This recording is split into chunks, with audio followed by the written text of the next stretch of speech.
Assalamualaikum warahmatullahi wabarakatuh. Salam sehat, salam bahagia untuk kita semuanya.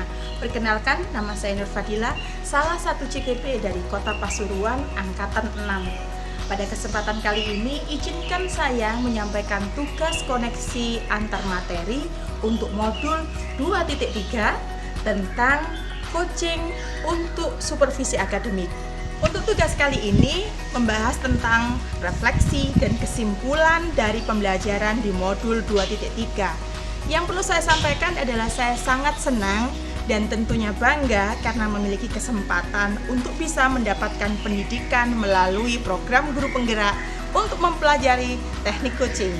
Bapak Ibu, teknik coaching sendiri memiliki perbedaan yang cukup signifikan antara teknik coaching, mentoring, dan konseling.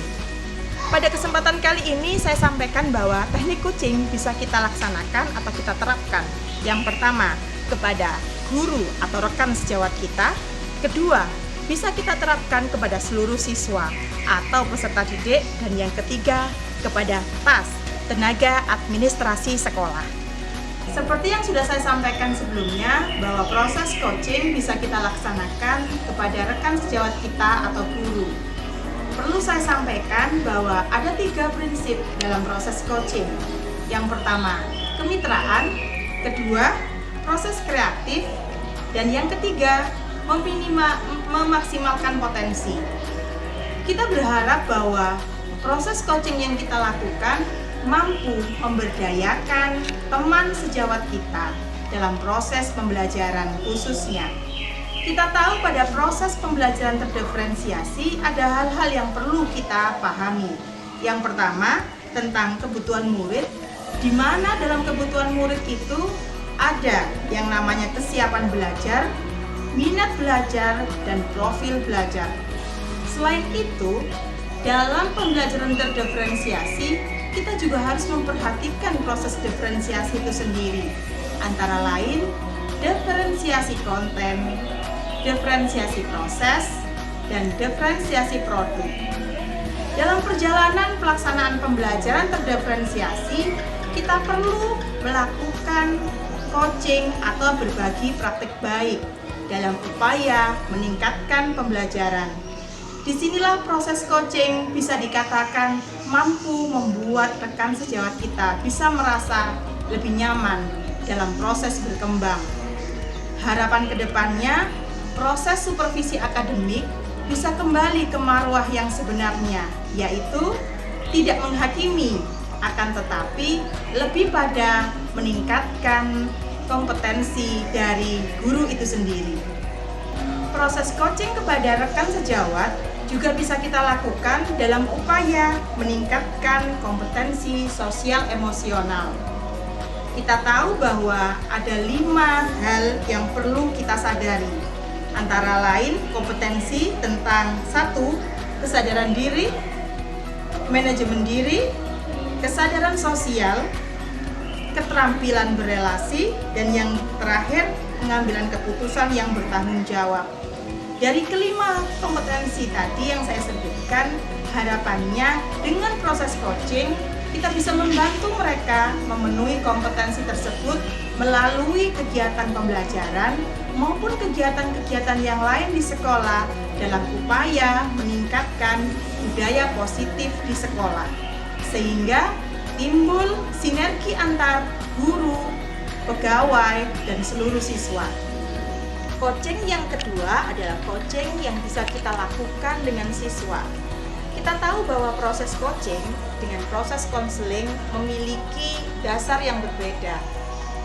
Proses coaching lebih mengutamakan pada proses di mana seorang coach mampu menggiring coach untuk dapat menemukan jalan keluar dari masalah yang tengah dihadapi.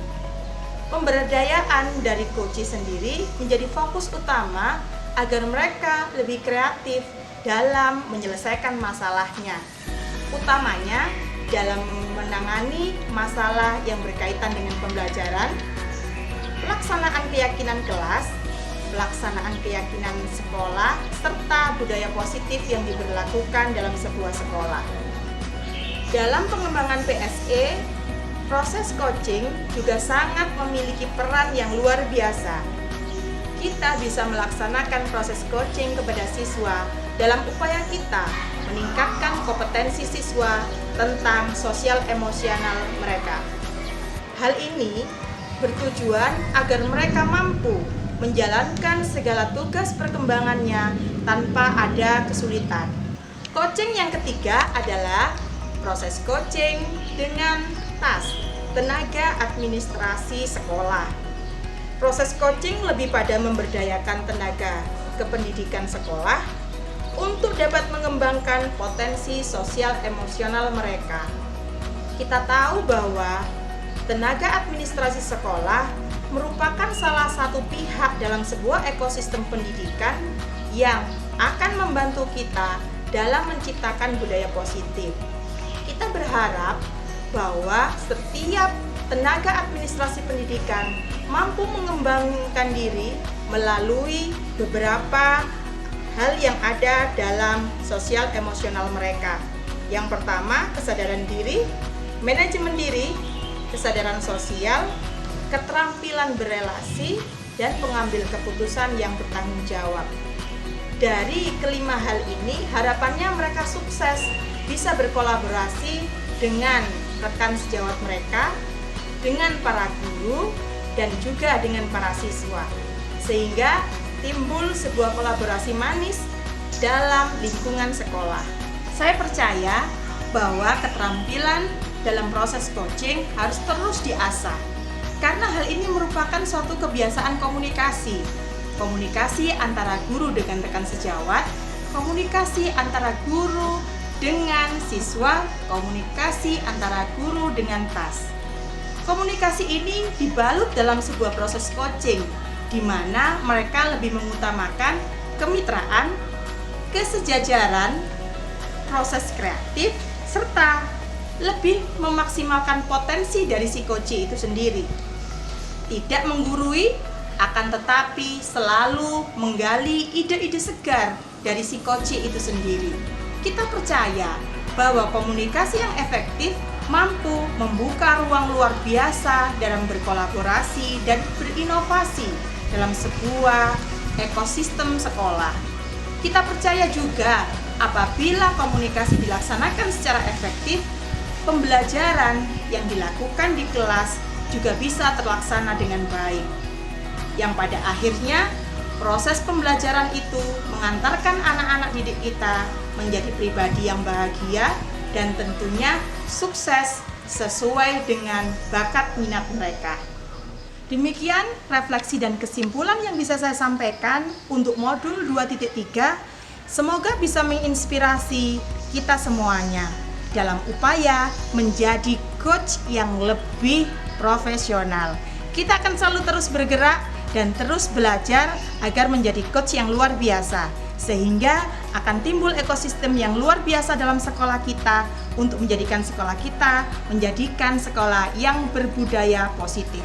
Saya akhiri, wassalamualaikum warahmatullahi wabarakatuh.